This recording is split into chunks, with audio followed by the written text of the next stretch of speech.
En effet, je n'ai pas honte d'être au service de l'Évangile, car il est la puissance de Dieu pour le salut de tout homme qui est devenu croyant, d'abord le juif et aussi le païen.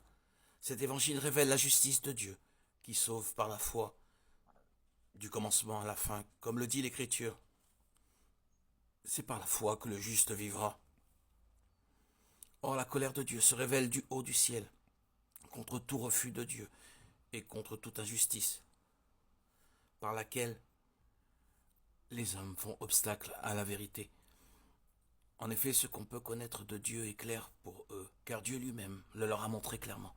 Depuis la création du monde, les hommes, avec leur intelligence, peuvent voir à travers les œuvres de Dieu ce qui est invisible, sa puissance éternelle et sa divinité. Ils n'ont donc pas d'excuses, puisqu'ils ont connu Dieu sans lui rendre la gloire et l'action de grâce que l'on doit à Dieu.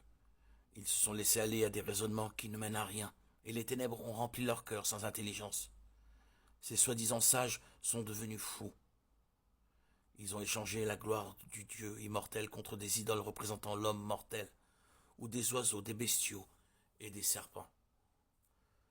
Voilà pourquoi, à cause des désirs de leur cœur, Dieu les a livrés à l'impureté, de sorte qu'ils déshonorent eux-mêmes leur corps. Ils ont échangé la vérité de Dieu contre le mensonge. Ils ont adoré et servi les créatures au lieu du Créateur, lui qui est béni éternellement. Amen. C'est pourquoi Dieu les a livrés à des passions déshonorantes. Chez eux, les femmes ont échangé les rapports naturels pour des rapports contre nature.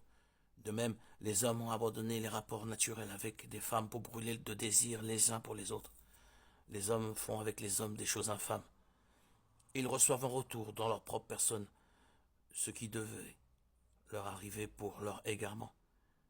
Et comme ils n'ont pas jugé bon de garder la vraie connaissance de Dieu, Dieu les a livrés à une façon de penser dépourvue de jugement. Ils font ce qu'ils ne devraient pas, remplis de toutes sortes d'injustices, de perversité, d'appétit, de jouissance, de méchanceté, pleins de rivalité, de meurtre, de querelles, de ruse, de dépravation.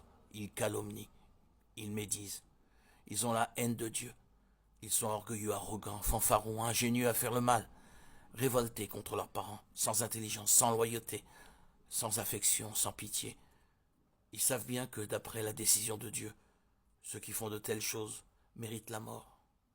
Et eux, non seulement ils les font, mais encore ils approuvent ceux qui les font.